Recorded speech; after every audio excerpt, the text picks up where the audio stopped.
Welcome to the Slop Farm. Enjoy the video. In this video, I will explain how to use Quicken for rental properties. First, set up each rental property as a separate account within Quicken. This helps keep your finances organized. Next, establish clear categories for all income and expenses, such as rent, repairs, and utilities.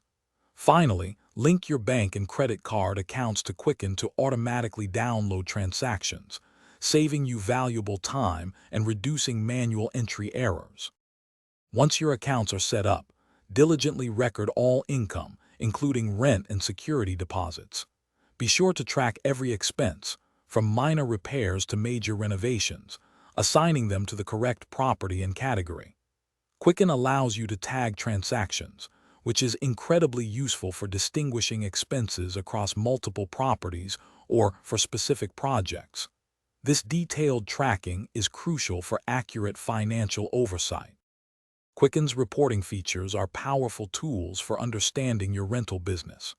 Regularly generate profit and loss reports for each property to see its individual financial health. Analyze cash flow reports to understand money movement and identify trends. When tax season arrives, your meticulously categorized data makes preparing necessary tax reports, like Schedule E, much simpler and more efficient, saving you time and potential headaches. To further optimize your Quicken experience, utilize reminders for recurring bills, such as mortgage payments or property taxes, and for rent due dates. You can also track property values and mortgage balances within Quicken to get a complete financial picture of your investments.